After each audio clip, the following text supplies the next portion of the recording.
बिस्मिल्लाहिर्रहमानिर्रहीम। अस्सलामुअलैकुम नाज़रीन, तमाम तारीफ़ ज़ात पाक की जिसने ये कना तख्लीक की और दुरूद सलाम आखिर ज़मान नबी हज़रत मोहम्मद सल्लल्लाहु अलैहि वसल्लम की ज़ात पाक पर जिन की वजह से ये कना तख्लीक की गई। नाज़रीन, आज की वीडियो में हम बात करेंगे, एक तो इकरार हसन जो है वो एक अपना मार्च लेकर कलर सैदा की तरफ रवाना है, और इसके साथ साथ मसूद चौधरी साहब ने, सीनियर सहाफ़ी हैं, उन्होंने एक ट्वीट किया था। उस ट्वीट पर भी बात करेंगे। चैनल पर नए तो इसको लाजमी सब्सक्राइब करें, वीडियो को शेयर करें और कमेंट्स भी करें। जितनी बहन भाई देख रहे हैं, ये आपसे रिक्वेस्ट है।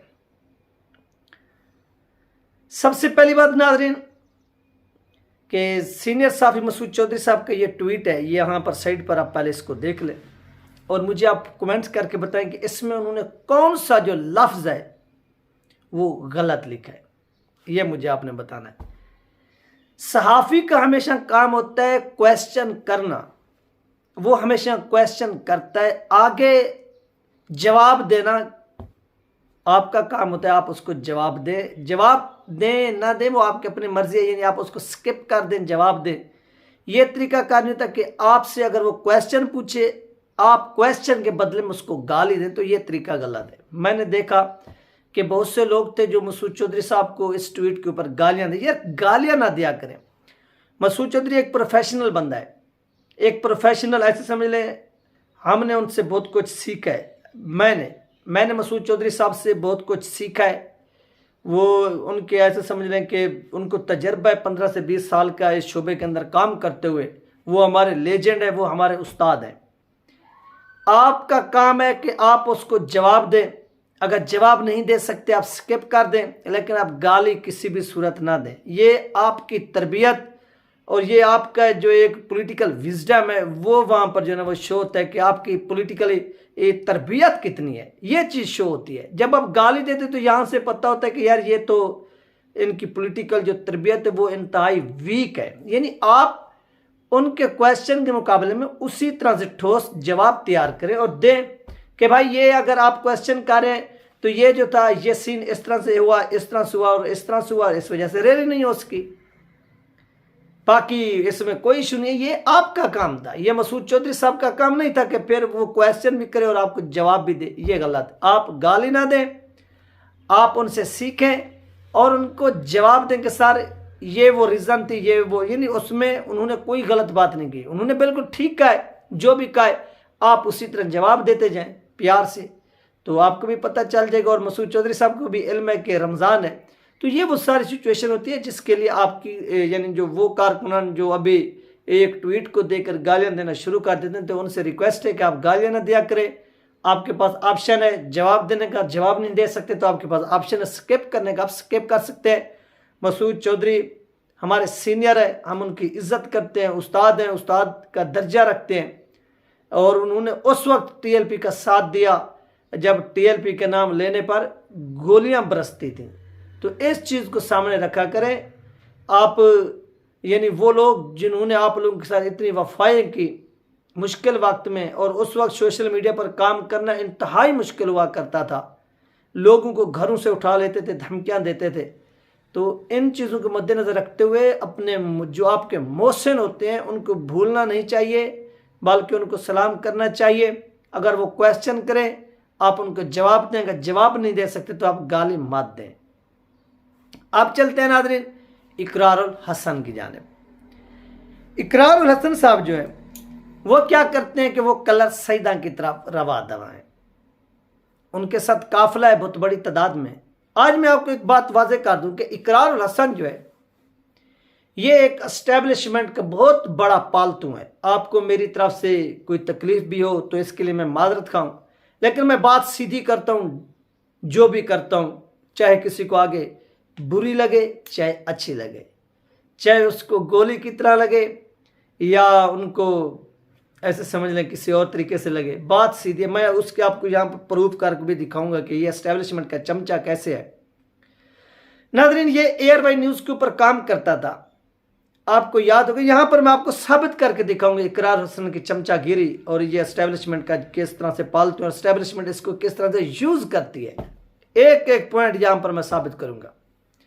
हमें हक खतीब से कोई लेना देना नहीं है। वो जो कर रहा है वो अभी भी मालूम है कि पैसे कमाने का उसने भी एक अड्डा बनाया हुआ है, वो बना रहा है। हम उसकी तरफ नहीं जाते, हम इसका प्रूव करेंगे कि इसको वो यूज किस तरह से करते एस्टेब्लिशमेंट वाले। आपने देखा कि जब साद हुसैन रिजवी साहब की गिरफ्तारी हो गई, प्रोटेस्ट हुआ, प्रोटेस्ट के नतीजे में पूरे पाकिस्तान के इलेक्ट्रॉनिक मीडिया को मुतहर्रिक किया गया अगेंस्ट टीएलपी के आप इनकी खबरें इतनी बड़ा चढ़ाकर पेश करें झूठी कि इनके ऊपर हम पाबंदी लगा सकें। तमाम चैनल्स ने इस तरह से काम किया और जिसमें एयरवाई न्यूज़ सबसे आगे था। एयरवाई न्यूज़ सबसे आगे था और वो फेक न्यूज़ यानी इतनी लगाता रहा और ये उस फेक न्यूज़ वाली टीम का हिस्सा था, उस चैनल का हिस्सा था। मुझे एक इस शख्स का ट्वीट दिखा देंगे जिसमें इसने कहा कि यार मेरा चैनल इस बात पर झूठ बोल रहा है, साद रिजवी साहब या टीएलपी ने इस तरह से नहीं किया, इस तरह से किया है। सिर्फ एक मुझे आप जो है ना वो बात बता दें, साबित करके दिखा दें, मैं आपको सलाम पेश करूंगा। ठीक है, क्यों? क्योंकि एस्टेब्लिशमेंट की उस वक्त सहूलतकार और आलाकार बनी हुई थी एयरवाई न्यूज़, शहबाज गिल, ये सब झूठी खबरें फैला रहे थे और ये उस टीम का हिस्सा थे। इसकी जबान से एक लफ्ज नहीं निकला और उस वक्त जमील फरूकी, समी इब्राहिम जो बोल न्यूज़ के ऊपर धड़ल्ले के साथ बोले और अपने सोशल मीडिया के प्लेटफॉर्म से भी वो अलग अलग से बोलते रहे। मुझे ये बताओ कि जब आपकी तहरीक का नाम लेने पर गोली बरसाई जाती थी, पाबंदियां लगाई जा रही थी, उस वक्त ये शख्स एक लफ्ज भी, एक ट्वीट भी टीएलपी के हक में ना बोल सका, ना कर सका।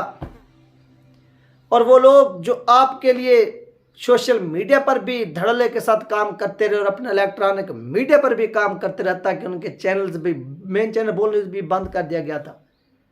फिर हमने उनकी ट्रोलिंग भी की और हम करते भी हैं। और इकरार जब टीएलपी के ऊपर मुश्किल वक्त गुजर गया, अस्सियन मुश्किल वक्त से ये गुजर गई तो ये अब आ गया, तो हमारे लोग इसको सलाम करते हैं।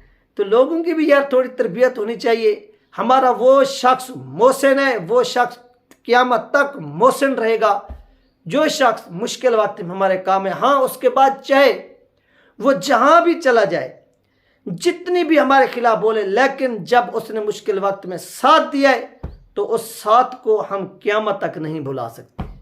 क्यों? उसका वो साथ देना हमारी पूरी ज़िंदगी के लिए ऐसे समझ लेंगे उसका एहसान है। उसके बाद चाहे वो हमें जो कुछ भी कहे, तो इन चीज़ों का यार थोड़ा ख्याल रखा करें, ये आपसे रिक्वेस्ट है।